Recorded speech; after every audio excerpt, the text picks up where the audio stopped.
हमने रोबोट्स के बारे में पढ़ा कि robots.txt आपके सर्च क्रॉलर्स की बिहेवियर को कंट्रोल करती है कि कैसे वो आपकी वेबसाइट क्रॉल करते हैं और क्या इंडेक्स करेंगे क्या नहीं करेंगे। तो आप कंट्रोल कर सकते हैं कि आपने कौन से पेजेस पे किस क्रॉलर को अलाउ करना है और कौन से पेजेस पे किस क्रॉलर को ब्लॉक करना है। आपको याद हो अगर, तो हमने कुछ इस तरह की कमांड्स देखी थी robots.txt फाइल की, जिसमें आप यूज़र एजेंट डिफाइन करते हैं। यूज़र एजेंट का मतलब वो सर्च इंजन जिसको आप रोक रहे हैं या अलाउ कर रहे हैं। अगर आप स्टैटिक लिखा हुआ है तो इसका मतलब आप सबको एक ही कमांड दे रहे हैं। उसके बाद आप अलाउ करते हैं या डिसअलाउ करते हैं। और मैंने ये भी क्लियर किया था कि अलाउ आप ना भी करें तो बाय डिफ़ॉल्ट अलाउड ही होता है, लेकिन डिसअलाउ आपको बाकायदा करना होता है। मतलब ये कि अगर आप कुछ भी ना लिखें तो सारे सर्च इंजन सब चीज़ें क्रॉल कर सकेंगे। अगर आपको कुछ चीज़ ब्लॉक करनी है तो आपको डिसअलाउ बाकायदा जाके करना पड़ेगा।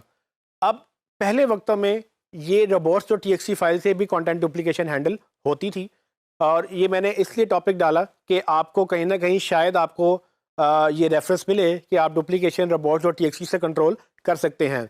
तो आप robots.txt से सर्च इंजन्स का बिहेवियर कंट्रोल करते हैं कि वो क्या क्रॉल करेगा क्या नहीं करेगा। सो अगर मुझे सर्च इंजन में ब्लॉक करना है कि भाई आप मेरी वेबसाइट पूरी अलाउ कर दी मैंने कि आप पूरी वेबसाइट मेरी क्रॉल कर सकते हैं, लेकिन डिसअलाउ कर दिया कि जिस जिस पेज के ऊपर या जिस जिस यूआरएल पे question mark service equal to COD ये लिखा हुआ आ रहा है तो ये पेजेस आपने क्रॉल नहीं करने हैं।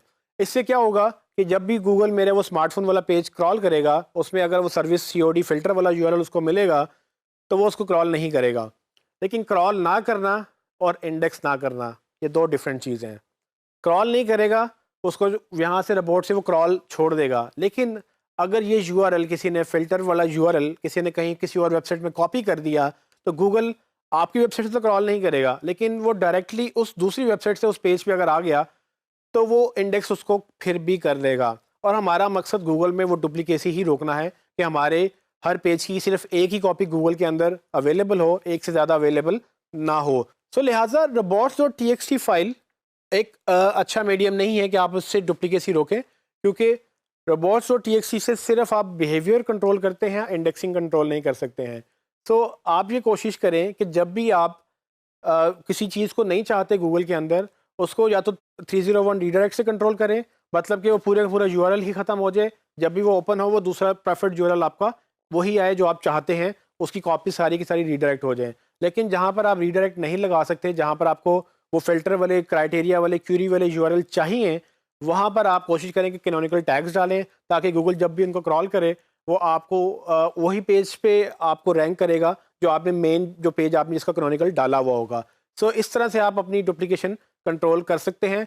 robots.txt में सिर्फ फ्लो कंट्रोल करेंगे, इससे डुप्लीकेशन पे आप रिलाय मत कीजिएगा।